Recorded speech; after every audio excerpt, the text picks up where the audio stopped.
Colonel Marcus Chen's assault team moved through Luna's underground tunnel networks with the practiced efficiency of soldiers who had trained their entire careers for impossible missions. The quantum entanglement communication system that connected the deep installations allowed them to maintain contact with Admiral Korsova despite the electromagnetic interference from the alien operations on the surface. "Admiral," Chen whispered into his quantum communicator, his voice barely audible above the vibrations that echoed through the tunnel walls as alien extraction equipment tore through Luna's regolith far above. "We've reached the service tunnels beneath excavation Site 7. Alien forces have established a command post directly above our position." Through her neural interface aboard Aegis Prime, Mila could access the tactical feeds from Chen's team, watching through their helmet cameras as they prepared to infiltrate alien positions that were defended by technology centuries beyond human capabilities. The underground assault was humanity's most desperate gambit, requiring soldiers to capture alien communication equipment, while outnumbered and outgunned by an enemy that had already demonstrated overwhelming superiority. "What's your assessment of alien defensive arrangements?" Mila asked, her tactical mind analyzing every detail of the intelligence that Chen's team was gathering. "They've established a perimeter around their extraction equipment using automated sentries," Chen replied, his voice carrying the professional calm of a soldier who had accepted the enormous risks of his mission. "The sentries appear to be scanning for biological signatures, but they seem to be calibrated for surface operations. The underground approach might give us the element of surprise." Dr. Hawthorne's voice joined the communication network from her position in Aegis Prime's analysis center, her excitement evident despite the desperate nature of their situation. "Colonel, we need intact communication equipment to analyze their quantum encryption protocols. If possible, we need an active command node that's still connected to their network." The technical requirements for their electronic warfare assault against alien communication systems demanded that Chen's team capture functioning alien technology, while it remained connected to the enemy's command networks. This requirement transformed an already dangerous infiltration mission into what amounted to a suicide assignment, asking human soldiers to penetrate alien defenses and extract sophisticated equipment under combat conditions. "Understood," Chen replied, his voice reflecting the grim determination that had carried him through decades of military service. "We'll get you what you need, document. Just make sure you can turn it into something useful." As Chen's team prepared for their assault on the alien command post, Admiral Korsova turned her attention to the space battle that would provide the distraction necessary for the ground operation to succeed. The remnants of the human fleet had arranged themselves in attack formation, 17 vessels preparing to engage 47 alien ships in combat that would likely result in the destruction of humanity's entire lunar defense force. "Admiral," Lieutenant Commander Zhang reported from the tactical station. "All vessels report ready for Operation Deep Strike. Captain Reynolds aboard the Invincible requests permission to lead the assault." Mila nodded, understanding that the veteran captain's experience and tactical skill made him the obvious choice to command what might be humanity's final battle for Luna.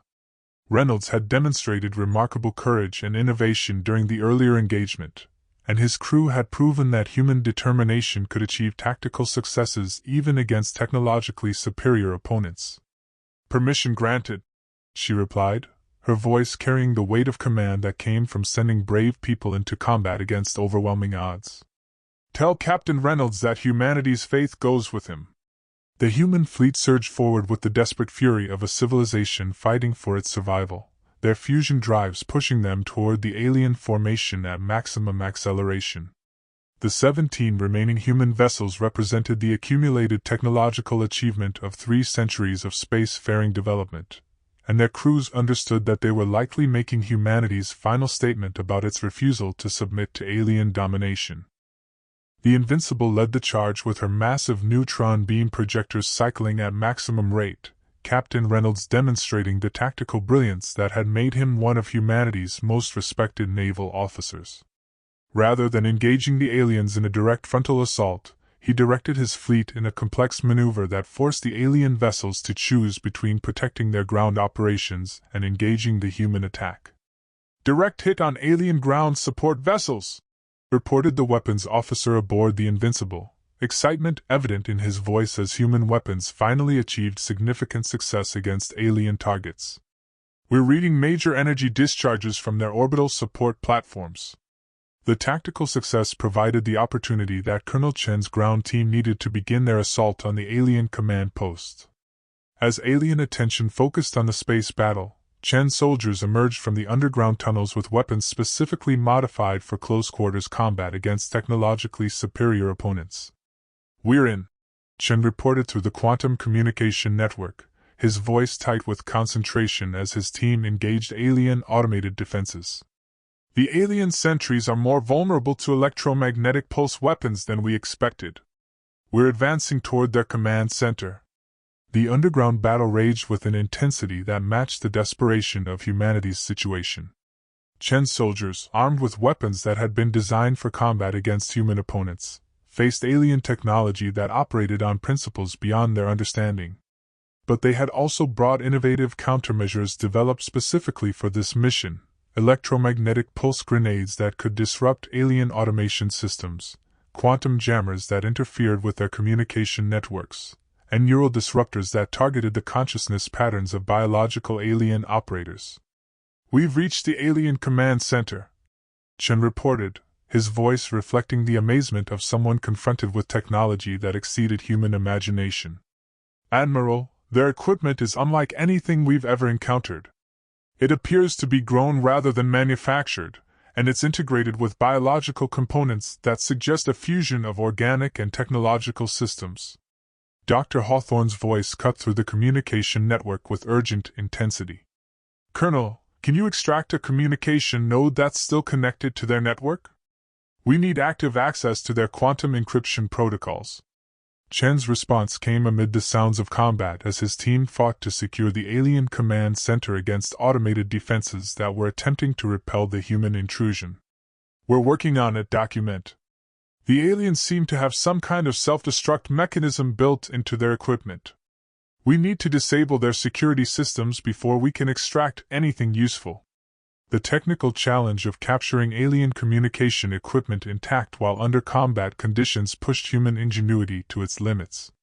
Chen's team had trained for decades in the complex arts of electronic warfare and technological recovery, but alien systems operated on principles that defied human understanding of engineering and physics. "Got it!" Chen's voice carried the triumph of someone who had achieved the impossible against overwhelming odds. "We've extracted what appears to be their primary communication node. The biological components are still active, and we're reading data flows that suggest it's still connected to their command network." The successful capture of alien communication equipment represented humanity's first significant intelligence victory in the conflict, providing Dr. Hawthorne with the materials needed to analyze alien command protocols and potentially develop electronic warfare countermeasures. But the victory came at an enormous cost, as Chen's team reported heavy casualties from the assault on the alien command center. "Admiral," Chen's voice carried the weariness of a soldier who had pushed himself and his people beyond the limits of human endurance. "We've completed the primary mission, but alien reinforcements are converging on our position. We're going to have to hold this position as long as possible to give Dr. Hawthorne time to analyze their technology." Mila felt the weight of command settling on her shoulders as she contemplated the sacrifices that Chen's team was making to provide humanity with a fighting chance against alien technological superiority. The soldiers fighting in Luna's underground installations understood that they were likely making the ultimate sacrifice to give their species hope for survival. "Dr. Hawthorne," Mila commanded, her voice carrying the urgency of a situation where every second might determine the outcome of humanity's first interstellar war. "You have whatever time Colonel Chen's people can buy us. Make it count." As Dr. Hawthorne's team began their desperate analysis of alien communication technology, Admiral Korsova turned her attention back to the space battle that continued to rage around Luna. The human fleet had achieved tactical successes against alien ground support vessels, but the cost had been enormous. Only 7 human vessels remained operational, and they were facing an alien fleet that retained overwhelming technological advantages. But for the first time since the conflict began, humanity possessed alien technology that might provide the key to developing effective countermeasures. The quantum gambit that had cost so many lives was about to determine whether human civilization would survive its first contact with an alien intelligence, or become another species conquered by beings whose technology exceeded their wildest imagination. Dr. Elizabeth Hawthorne worked with the desperate intensity of someone who understood that the survival of human civilization depended on her ability to decode alien technology in the next few hours. The captured alien communication node pulsed with bioluminescent patterns that defied human understanding of engineering principles, its organic components integrating seamlessly with crystalline matrices that operated on quantum mechanical principles beyond current human science. "Admiral," she reported through the secure communication network, her voice carrying the excitement of a scientist confronted with discoveries that challenged fundamental assumptions about technology and biology. "The alien communication system is unlike anything we've ever encountered. It appears to be a hybrid of biological neural networks and quantum computing systems, operating on principles that combine organic consciousness with artificial intelligence." From her command position aboard Aegis Prime, Admiral Korsova monitored Dr. Hawthorne's analysis while simultaneously coordinating the desperate space battle that continued to rage around Luna. The remaining 7 human vessels maintained their assault on the alien fleet, providing the distraction necessary for the ground operations to continue while buying precious time for the intelligence analysis that might change the course of the conflict. "What are your initial findings?" Mila asked, her tactical mind focused on any information that might provide insight into alien capabilities or vulnerabilities. "The communication protocols are based on quantum entanglement networks that allow instantaneous coordination across interstellar distances," Dr. Hawthorne explained, her analysis tools working to decode the complex data flows that pulse through the captured alien technology. "But more importantly, their command structure appears to be hierarchical, with lower-level units requiring constant connection to higher-level command nodes to maintain operational effectiveness." The intelligence breakthrough provided exactly the kind of strategic insight that Mila had hoped to obtain from the desperate mission to capture alien technology. If the alien command structure was indeed hierarchical and dependent on constant communication, then disrupting their networks might neutralize their technological advantages by preventing coordinated operations. "Can we exploit this dependency?" Mila asked, her mind already beginning to formulate tactical approaches that could turn the aliens' sophisticated communication systems against them. "Potentially," Dr. Hawthorne replied, her excitement building as her analysis revealed the full scope of their discovery. "The quantum entanglement networks operate on specific harmonic frequencies that appear to be biologically derived. If we can generate interfering harmonics at the correct frequencies, we might be able to introduce chaos into their command systems." Lieutenant Commander Zhang's voice cut through the analysis session with urgent tactical information. "Admiral, we're detecting significant changes in alien fleet behavior. Their coordination appears to be degrading, and several vessels are showing signs of systems malfunctions." The timing was too coincidental to be unrelated to Dr. Hawthorne's analysis of the captured communication node.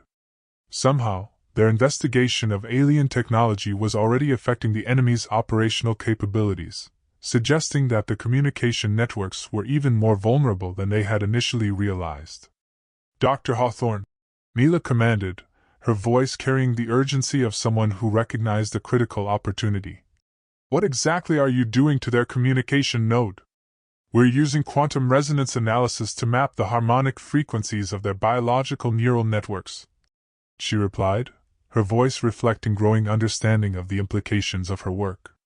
"But Admiral, I think our analysis is inadvertently introducing interference into their quantum entanglement networks. We might already be conducting electronic warfare without realizing it." The accidental electronic warfare attack provided proof of concept for the strategy that could potentially neutralize alien technological advantages. If human scientists could disrupt alien communication networks through harmonic interference, they might be able to reduce the highly coordinated alien forces to individual units operating without central command. "Can you amplify the effect?" Mila asked, her tactical instincts recognizing the opportunity to turn the tide of the battle. "We'll need more power than our analysis equipment can generate," Dr. Hawthorne replied, her mind already working on the technical challenges involved in scaling up their accidental discovery. But if we could route the harmonic interference through our remaining quantum singularity weapons, we might be able to broadcast disruption patterns across the entire alien fleet. The plan was audacious and desperate, requiring the conversion of humanity's most powerful weapons into improvised electronic warfare devices. The quantum singularity weapons that had proven ineffective against alien defensive systems might instead serve as amplifiers for harmonic interference that could disrupt alien command networks. Colonel Chen. Mila transmitted to the underground installations where human forces continued their desperate resistance against alien ground operations. We need you to hold your positions for another hour. Dr. Hawthorne believes she can neutralize the aliens' coordination systems. Chen's response came through communication networks that were increasingly disrupted by the ongoing battle. We'll give you whatever time you need, Admiral. But alien reinforcements are converging on all our positions. We can't hold out much longer. The underground battle for Luna's installations had become a race against time, with human forces fighting to maintain control of critical positions while Dr. Hawthorne worked to develop countermeasures that could neutralize alien technological advantages. Every minute that Chen's soldiers bought with their courage and determination brought humanity closer to a potential breakthrough that could save their civilization. Jean, Mila commanded, begin reconfiguring the orbital defense platforms for harmonic interference broadcast. We're going to turn our most powerful weapons into the galaxy's largest communication jammers. The technical teams aboard Aegis Prime worked with desperate efficiency to modify quantum singularity weapons for a purpose their designers had never imagined. The same gravitational manipulation technology that could tear apart atomic structures at the subatomic level would instead be used to broadcast interference patterns that could disrupt alien quantum entanglement networks.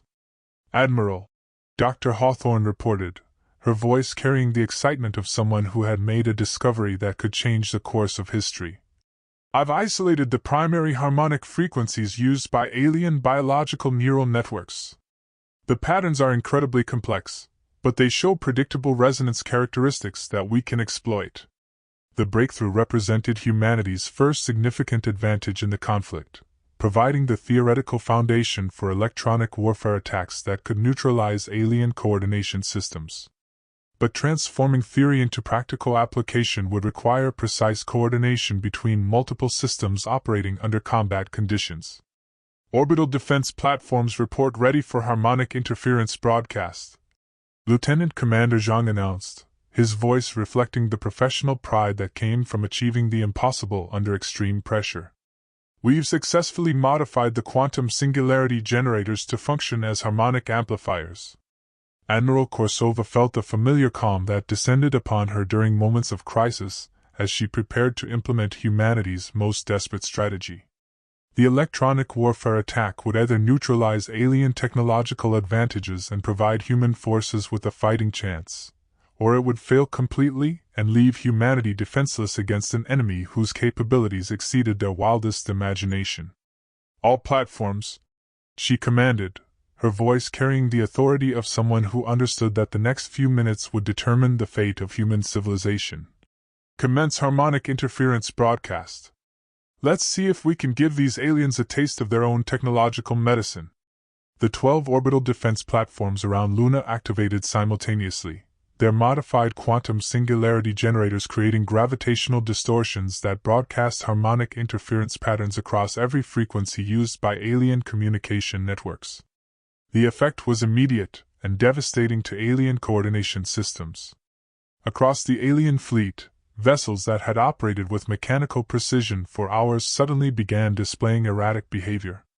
Their formation discipline collapsed as individual ships lost contact with their command networks, their advanced automation systems struggling to function without the constant guidance of the hierarchical command structure. Admiral, Captain Reynolds reported from the bridge of the Invincible, his voice carrying the amazement of someone witnessing the impossible. The alien fleet is in complete disarray. Their vessels are operating independently, and their weapons systems appear to be offline. We're reading massive systems failures across their entire formation. The harmonic interference attack had achieved success beyond Dr. Hawthorne's most optimistic projections, effectively neutralizing alien technological advantages by disrupting the communication networks that enabled their sophisticated coordination. For the first time since the conflict began, human forces faced aliens on relatively equal terms. But Admiral Korsova understood that their advantage would be temporary. The aliens who had mastered faster-than-light travel and developed weapons that could penetrate humanity's most advanced defenses would eventually adapt to human electronic warfare tactics. Humanity had bought itself time and opportunity, but the ultimate outcome of the conflict would depend on how effectively they could exploit their momentary advantage. "All vessels," she commanded, her voice carrying the determination that had made her one of humanity's most respected military leaders. "Commence final assault on the alien fleet. This is our chance to drive them away from Luna and show them that humanity will not surrender its treasures without a fight." As the human fleet surged forward to engage the disoriented alien vessels, Admiral Mila Korsova prepared for the battle that would determine whether humanity's first contact with alien intelligence would result in conquest or liberation. The quantum gambit had succeeded, but the war for Luna's exotic matter was far from over. The battle that followed humanity's electronic warfare breakthrough against the alien communication networks was unlike anything in the recorded history of interstellar conflict. For 47 minutes, human vessels that had been systematically destroyed by alien weapons found themselves engaging opponents whose technological superiority had been neutralized by harmonic interference. Captain Thomas Reynolds guided the Invincible through the chaos of the alien formation with the tactical brilliance that had made him one of humanity's most respected naval officers. Without their coordination systems, the alien vessels fought as individual units, their advanced weapons and defensive systems still formidable but no longer directed by the mechanically precise intelligence that had made them nearly invincible. "Direct hit on the alien flagship," reported his weapons officer, excitement evident in his voice as neutron beam projectors finally achieved the devastating success for which they had been designed. "Their hull is showing significant damage, and we're reading massive energy discharges from their primary systems." Across the alien fleet, vessels that had shrugged off humanity's most powerful weapons began succumbing to focused attacks from human warships. The quantum singularity weapons that had proven ineffective against coordinated alien defenses now found targets whose defensive systems operated without central coordination, creating vulnerabilities that human tactical doctrine was designed to exploit. Admiral Korsova watched the tactical displays with the satisfaction of a commander who had seen desperate strategies succeed against overwhelming odds. The alien fleet, which had demonstrated technological capabilities centuries beyond human achievement, was being systematically destroyed by the same human vessels that they had nearly eliminated just hours earlier. "Admiral," Dr. Hawthorne reported from her analysis station, her voice carrying a note of concern that immediately captured Mila's attention. "The harmonic interference is beginning to show signs of adaptation. The aliens are modifying their communication protocols to counter our electronic warfare attack." The intelligence was sobering but not unexpected. Any civilization capable of interstellar travel and advanced weapons technology would possess the scientific sophistication necessary to develop countermeasures against new forms of warfare. Humanity's electronic warfare advantage was temporary, lasting only as long as it took alien systems to adapt to the harmonic interference patterns. "How much time do we have?" Mila asked, her tactical mind already considering the strategic options available if their electronic warfare advantage was neutralized. "Based on the adaptation patterns I'm observing, they'll restore partial communication capability within the next 20 minutes. Dr. Hawthorne replied, her analysis algorithms working to predict the aliens' technological response. "Full coordination restoration will probably take another hour beyond that." 20 minutes. Admiral Korsova understood that humanity had 20 minutes to achieve decisive victory against an alien fleet whose technological capabilities remained superior to human weapons and defenses. If the aliens restored their communication networks before being completely destroyed, they would once again possess the coordination advantages that had made them nearly invincible. "Signal all vessels," she commanded, her voice carrying the urgency of a commander who understood that the next few minutes would determine the outcome of humanity's first interstellar war. "Maximum assault, all weapons. We need to eliminate the alien fleet before they can restore their coordination systems. The 7 remaining human vessels pressed their attack with the desperate intensity of a civilization fighting for its survival. Every weapon system, every tactical innovation, and every ounce of human determination was focused on destroying alien vessels before their technological advantages could be restored. But even without coordination, the alien vessels remained formidable opponents. Their individual weapons could still penetrate human shields, their hulls could still absorb enormous amounts of damage, and their automated systems continued to function with efficiency that exceeded human capabilities. The electronic warfare breakthrough had leveled the playing field, but it had not eliminated alien technological superiority. "We're losing the Dauntless," reported Lieutenant Commander Zhang, his voice tight with professional concern as tactical reports flowed in from across the human fleet. "Multiple hull breaches, fusion containment failure imminent. Captain Morrison is ordering evacuation." The loss of another human vessel was devastating, reducing their effective combat strength at the moment when they most needed overwhelming firepower to eliminate the alien threat. Each ship destroyed represented not just tactical capability, but the lives of experienced officers and crew members whose skills could not be replaced. Yet the human assault was achieving significant success against the disoriented alien fleet. 17 alien vessels had been destroyed or disabled, their crystalline hulls shattered by weapons that had finally found vulnerable targets. The alien formation, which had maintained perfect geometric precision throughout their initial assault, was now scattered across Luna's orbital space in a pattern of debris and damaged ships. "Admiral," Colonel Chen's voice cut through the command center's intense atmosphere, his transmission coming from the underground installations where human forces continued their desperate resistance.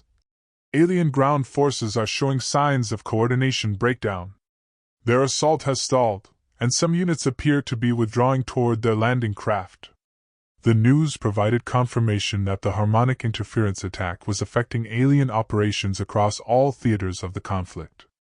Without their communication networks, the alien ground forces could no longer coordinate the complex extraction operations that had been their primary objective, potentially giving human ground forces the opportunity to mount effective counterattacks. "Can your people exploit their confusion?" Mila asked, her mind considering the possibility of achieving victory in both space and ground combats simultaneously. "We're already moving," Chen replied, his voice carrying the grim satisfaction of a soldier who had finally seen his enemy reveal vulnerabilities. "My people are launching coordinated assaults on all alien ground positions. Without their coordination systems, they're just individual units that we can defeat using conventional tactics."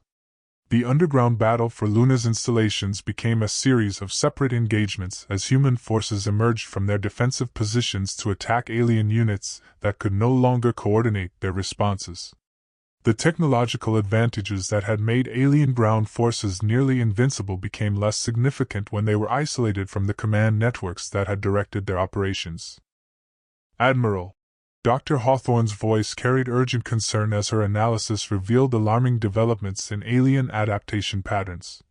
"The aliens are accelerating their countermeasure development. I'm detecting communication restoration in several vessels. They're regaining coordination faster than my projections indicated." The intelligence confirmed Admiral Korsova's worst fears about the temporary nature of humanity's electronic warfare advantage.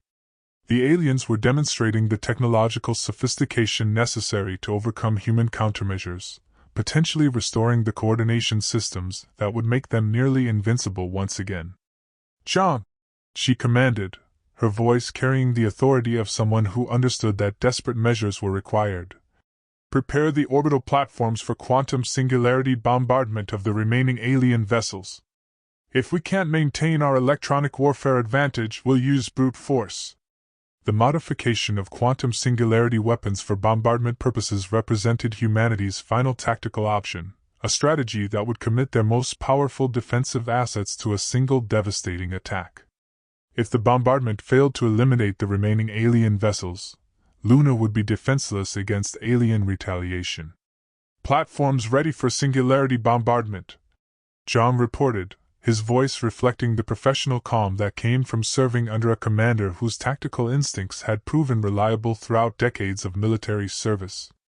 Targeting the 6 largest remaining alien vessels. Admiral Korsova felt the weight of command settling on her shoulders as she prepared to commit humanity's last reserves to what would be either decisive victory or catastrophic defeat. The alien fleet had been reduced from 47 vessels to 31, but those remaining ships still possessed the technological capabilities to destroy Luna's remaining defenses if their coordination systems were restored.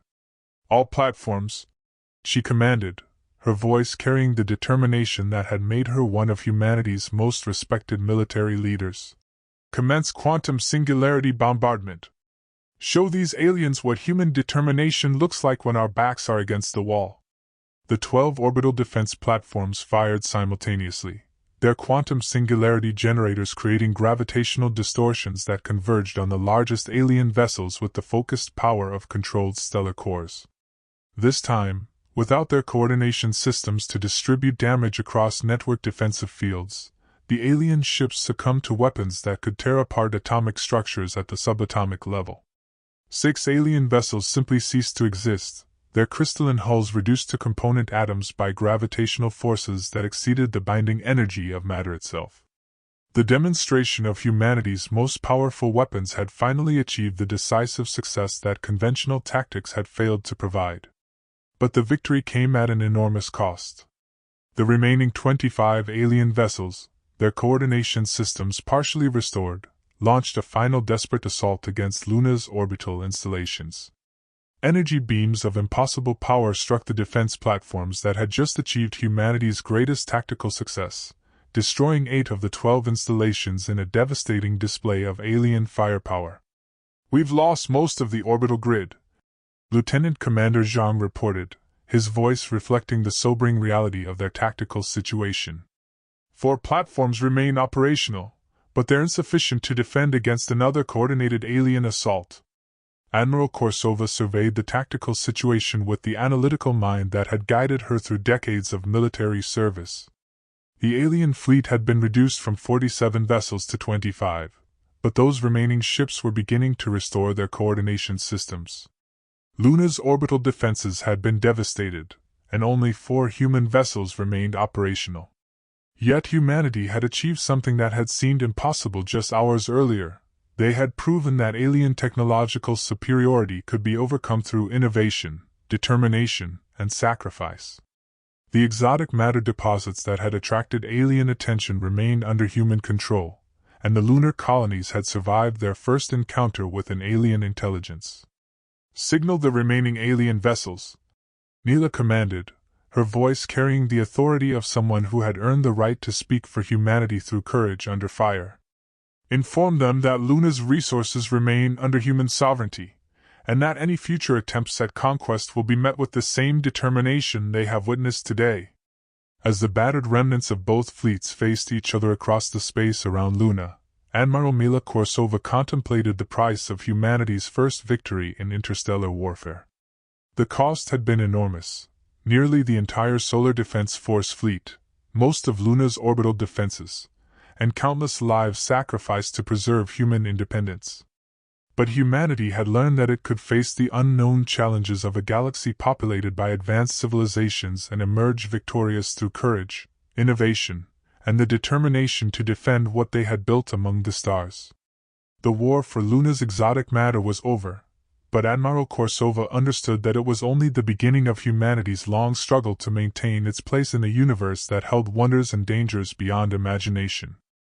6 months after the Battle of Luna, Admiral Mila Korsova stood in the observation deck of the newly constructed Aegis Secundus, watching the reconstruction efforts that had transformed the moon's scarred surface into humanity's most heavily fortified installation.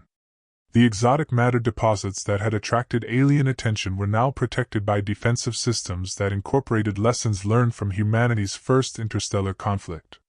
The alien fleet had withdrawn after their tactical defeat, but not before transmitting a final message that had chilled human leadership.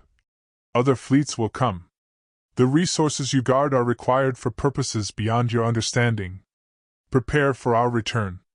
Dr. Elizabeth Hawthorne approached the observation deck, her expression reflecting the mixture of excitement and concern that had characterized her work since the successful development of harmonic interference weapons.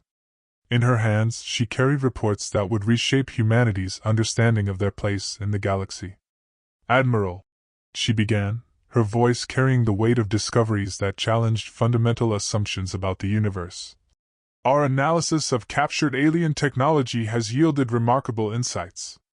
The beings we fought were not explorers or conquerors in the traditional sense. They appear to be part of a vast galactic civilization that views resource extraction as a fundamental right, regardless of existing claims by local species." Mila turned from the viewport, her attention focused on the intelligence that would help humanity prepare for future conflicts with alien civilizations whose technological capabilities exceeded human imagination. "What's our strategic assessment?" she asked, her mind already considering the defensive preparations that would be necessary to protect human space from future alien incursions. "The aliens we fought represent a single expedition from a civilization that spans hundreds of star systems," Dr. Hawthorne explained, her analysis based on the communication patterns and technological signatures that her team had decoded from captured equipment. "Their technology suggests they've been conducting resource extraction operations for thousands of years, probably across multiple galactic regions." The implications were sobering. Humanity had achieved victory against a single alien expedition, but that victory had revealed the existence of a galactic civilization whose scope and capabilities dwarfed human achievements. The exotic matter that had promised to revolutionize human technology was apparently just one of many resources that alien civilizations considered essential for their expansion. "However," Dr. Hawthorne continued, her voice carrying a note of excitement that suggested positive developments amid the strategic challenges, "our analysis of their quantum entanglement networks has provided us with insights that could accelerate human technological development by centuries. We're already developing faster-than-light communication systems based on alien principles, and Dr. Reeves believes we can achieve instantaneous travel between star systems within the next decade." The technological breakthrough represented humanity's reward for successfully defending Luna against alien conquest. The same exotic matter deposits that had attracted alien attention were now being used to develop technologies that could unite human colonies in a network of instantaneous communication and transportation. Lieutenant Commander Zhang joined them on the observation deck, his expression reflecting the professional satisfaction of an officer who had served with distinction during humanity's first interstellar conflict. In the months since the battle, he had been promoted to full commander and assigned to coordinate the development of new defensive technologies based on captured alien equipment. "Admiral," he reported, his voice carrying the confidence that came from seeing theoretical innovations transformed into practical military applications. "The first prototype vessels equipped with harmonic interference weapons have completed their initial testing. We'll soon have the capability to disrupt alien coordination systems from the first moment of any future conflict." The development of human electronic warfare capabilities represented a fundamental shift in the balance of power between humanity and alien civilizations.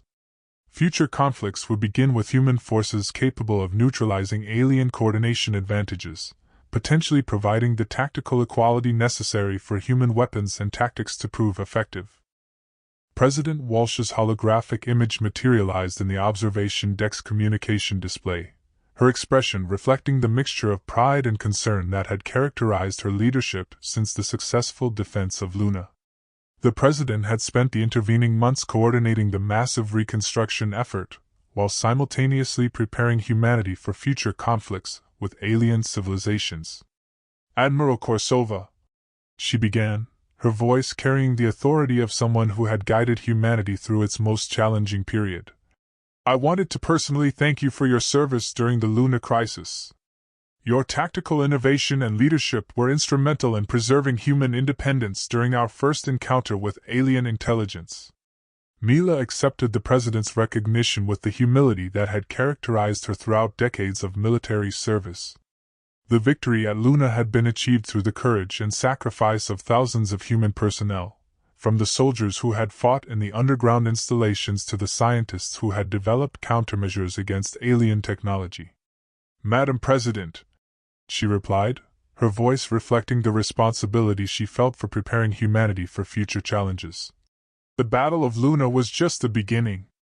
The aliens' final message suggests we can expect future attempts to claim the exotic matter deposits. We need to be ready for conflicts that may exceed anything we experienced during the first incursion.